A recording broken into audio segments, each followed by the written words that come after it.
Yes, love's a secret weapon. Yeah!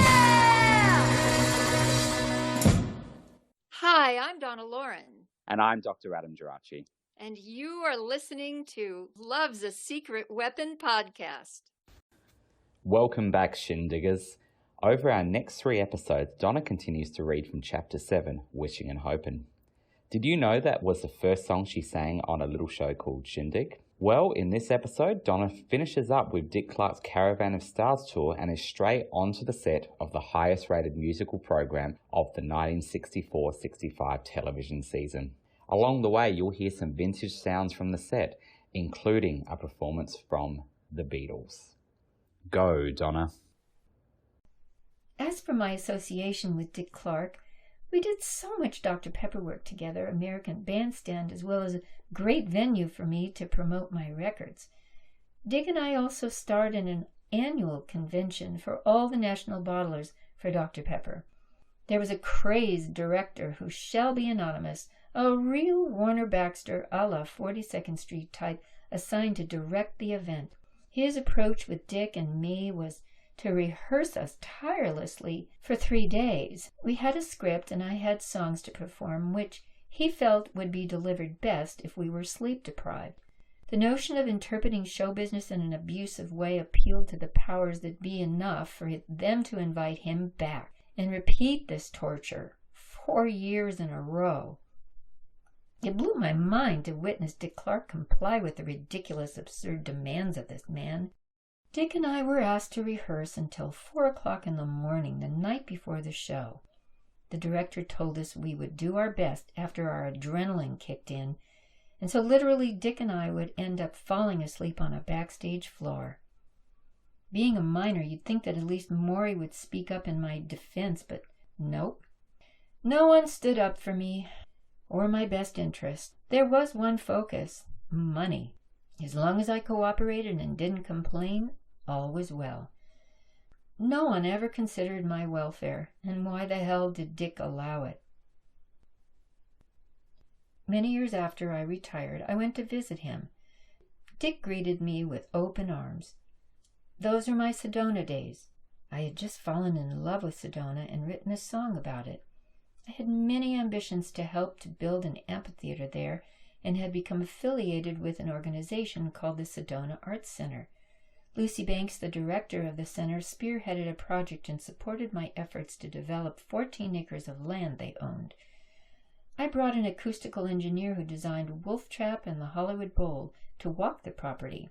In his opinion, it was acoustically correct for an amphitheater, a virtual bowl crafted by Mother Nature, just like the Greeks 3,000 years ago. I had the movers and the shakers in Sedona supporting my efforts. Well, Dick Clark patiently listened to my song a cappella. Sedona was unknown to the likes of Dick Clark in the early 80s when this took place. Hollywood had not discovered Sedona.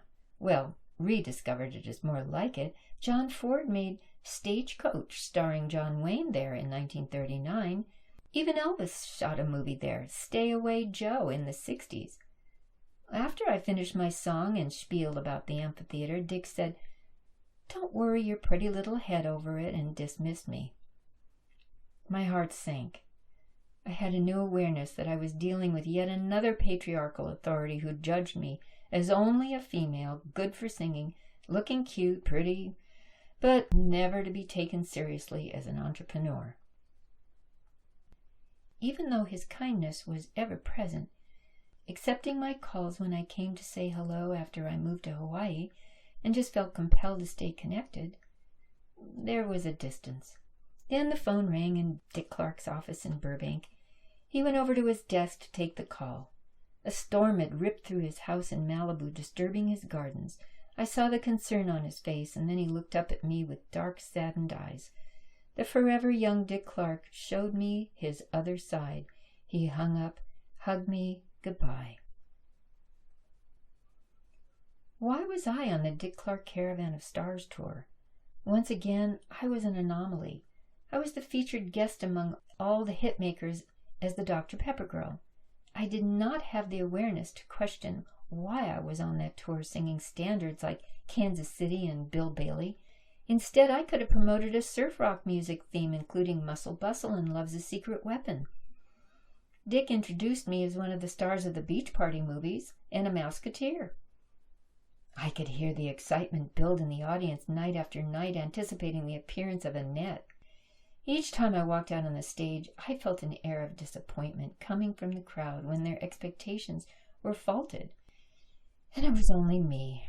If only Dr. Pepper, my manager Dad, and I would have strategized appropriately and assisted my ability to satisfy an audience, I worked very hard to gain a little applause and could only justify any satisfaction by putting forth my best effort. No one took the time or empathized, especially my dad. Everyone had their own agenda, and I would have to be a survivor. Surviving in this medium was a struggle, and struggle did not produce the clarity I needed to present myself authentically. If only I knew my role as Dr. Peppergirl was my hit. Dick could have sensationalized that fact. Hell, Dr. Pepper provided all the soft drinks at the concerts. All he would have to say is, "Everyone, raise your glass or bottle of Dr. Pepper to the one and only Dr. Peppergirl." I could have sung my jingle and then go on to tell how I was in the Beach Party movies with Annette and Frankie. But in hindsight, I can only be honest with myself. We all would want to change mistakes we made or those blunders that happened to us. I was kind of thrown into situations to sink or swim and did the best I could under the circumstances because I was trying to please everybody. I had a need for acceptance because of my deep feeling that I really didn't belong to my family, and the extension of those feelings were carried into this situation. I did whatever I could to please everyone but myself. This kind of awareness is like living in a fog. My agreement to be on the Caravan of Stars tour for 22 days was cut short. On the 21st day, I folded.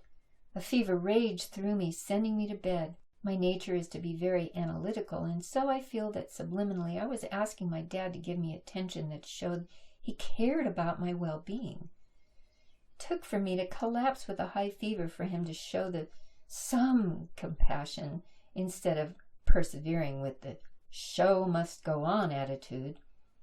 I remember lying on an ugly motel bed, feeling so sick, and Maury pacing. There was nothing he could do, no Dr. Kemp to call and pump me up with antibiotics to keep me going. So he surrendered, notified the tour manager that I would not be there the final night. He patted my back and told me that I could rest and we would go home tomorrow. Just a couple of nights before, there was a wrap party where Lala had given me her stage dress to wear when all the acts switched roles and sang other people's songs. I wore her white sequin mini dress and sang "Da Do Run Run."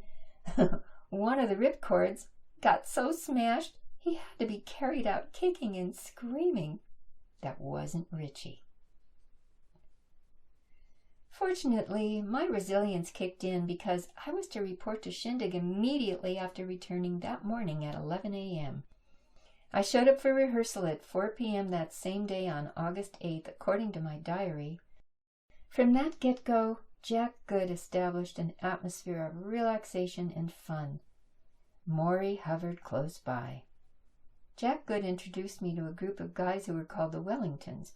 He said they'd be singing background. Then he walked me over to where Darlene Love was standing with her backup vocal trio, the Blossoms. I had met Darlene before several times when she sang background on my records. After the introductions, Jack Good sat down and talked to me.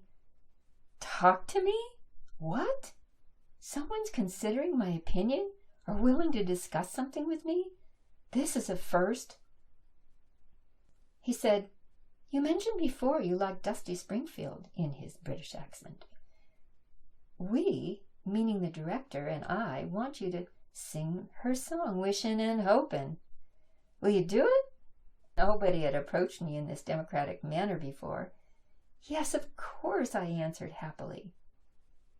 At a rehearsal the next day, it was like Jack Good had tapped into the LA music scene that I had started when I was 14. In addition to the Wellingtons and the Blossoms, the Righteous Brothers, whom I had known before as well, were there. Leon Russell had worked on my records, and he was playing piano in the Shindig band. And I had met James Burton, the lead guitarist, when I was 8 years old, and we did a live radio show, Squeakin' Deacon. Even Glenn Campbell was there. Heck, I knew him since I was 14. I was feeling right at home, even though an invisible veil separated me from ever really socializing. After all, I was still a minor, and Maury was always my clinging shadow. On little Stephen Van Zant's radio show Underground Garage in the year 2007, he dedicated a part of his show to Shindig and its creator, Jack Good. The show began with an announcer's voice saying, "It's 8:30, and that's time to swing with Shindig." Here's a bright new showcase for the big beat dance music that's moved from America to every corner of the world.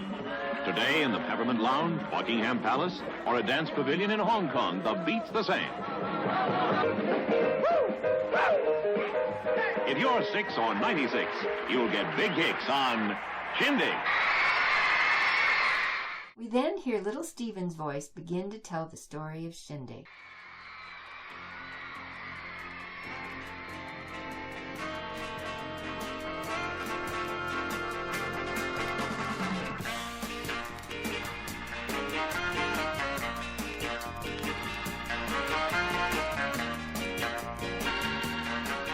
A British producer and Shakespeare freak named Jack Good put the first rock and roll TV series on in England, 1957, called 6-5 Special.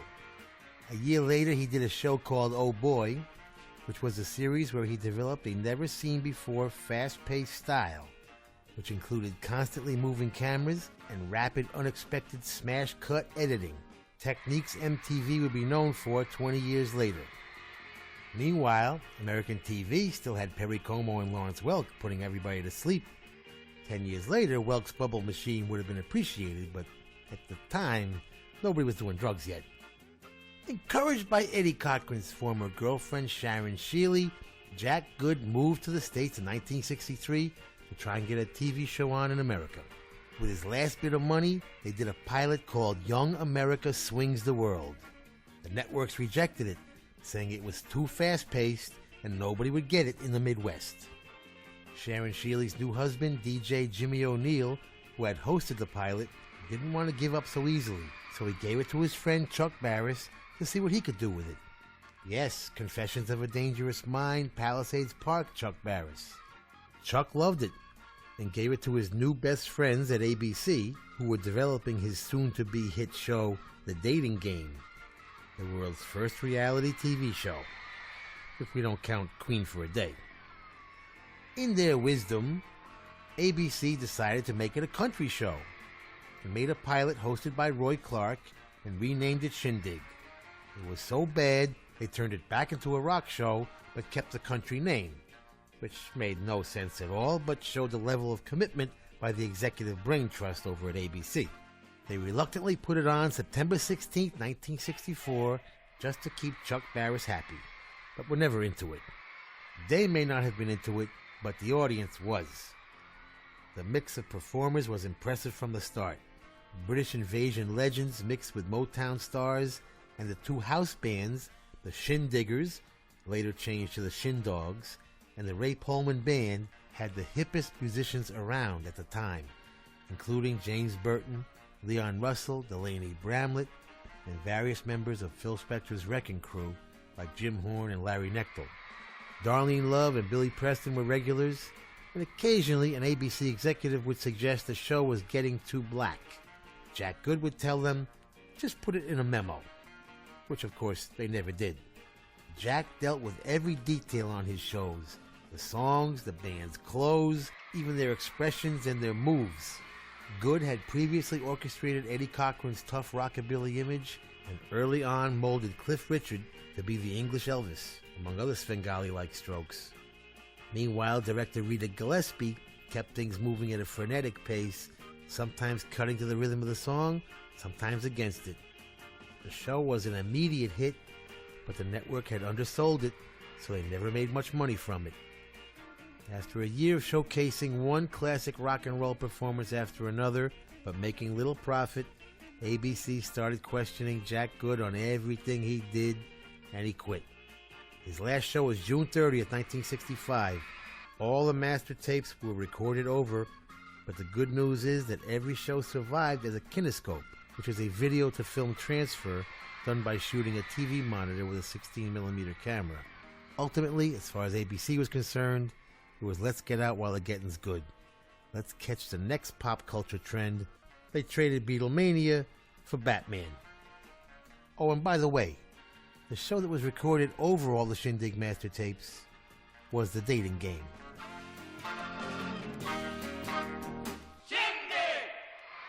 How ironic that I was a part of Shindig that became Batman and evolved into The Dating Game. My persona morphed from one show to another to another. Stage 3 at ABC was a theater seating 300 people in an audience with an extremely generous stage. The size of it accommodated risers for dancers, all the musicians in the band, and the complete cast. It was more like a Broadway theater in Hollywood with cameras. Dressed in red with a ribbon in my hair, I walked down stage to hit my mark. Those TV cameras were my friends. The little red light that would go on was my direct contact with the audience. I think it captured my true essence. The pre-recorded track emulated the original record, a haunting horn intro, and then I sang live, Wishin' and Hopin'.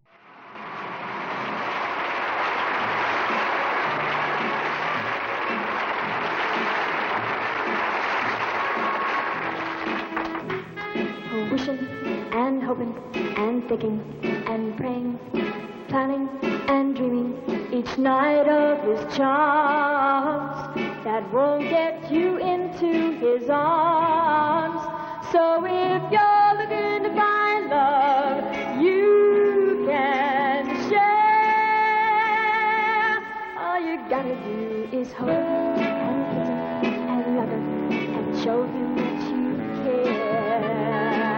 You gotta show him that you care just for him. Do the things that he likes to do. Wear your hair just for him. Girl, you won't get him thinking and praying, wishing and hoping, just wishing and hoping and thinking and praying. Oh, I love the sounds coming through the microphone. It was so true to my voice. Not always the case, especially with live performances. I never thought to inquire what kind of microphone was used on set, but I have to say it was the best live sound I ever heard.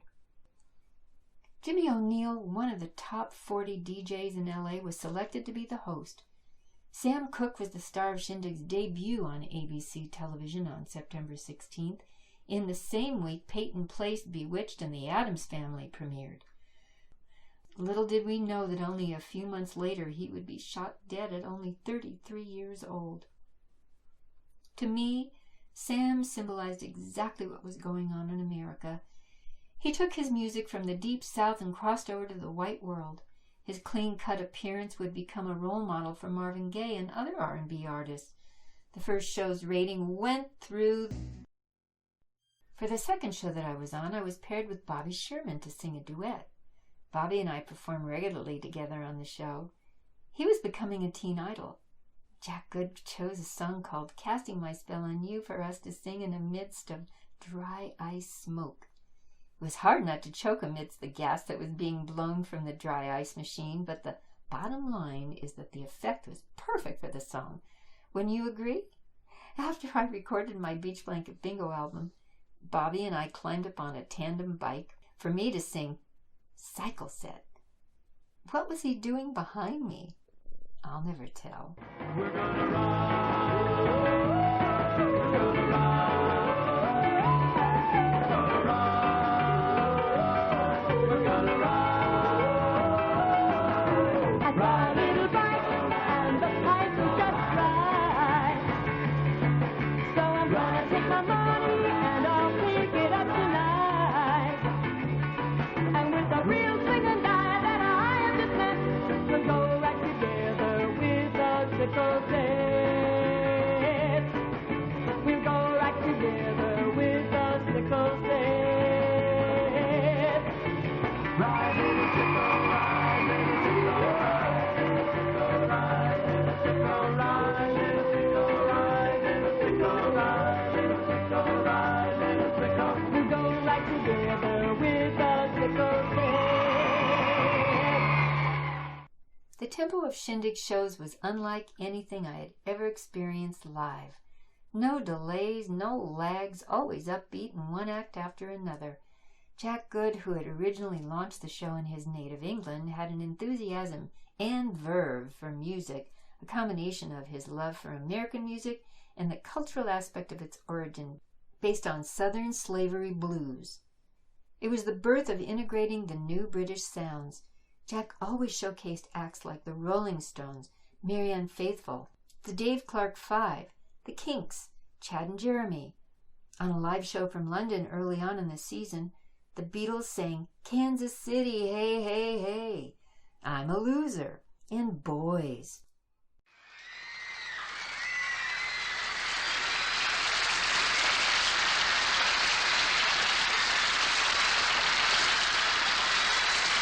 And now here are those four great guys we've enjoyed working with so much here in England tonight, ladies and gentlemen. The entertainment phenomenon of the century, the Beatles! I'm a loser,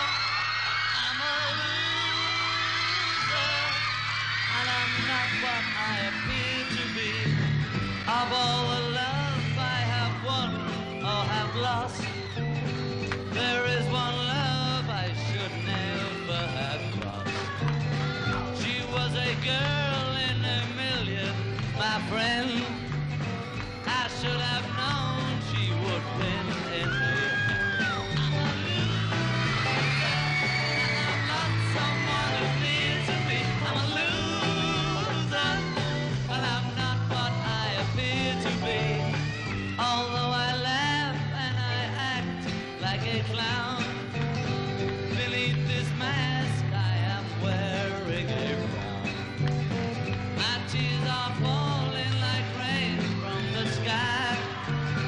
Is it for her or myself that I cry? I'm a loser, and I'm not someone who's near to me. I'm a loser, and I'm not what I appear to be.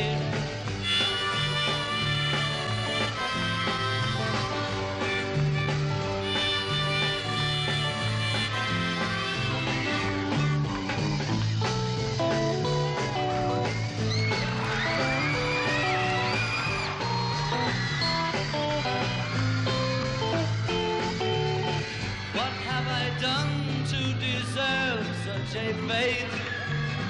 I realize I have left it too late. And so it's true, pride comes before a fall. I'm telling you so that you won't lose all. I'm a loser, and I'm not someone who's near to me. I'm a loser, and I'm not what I appear to be.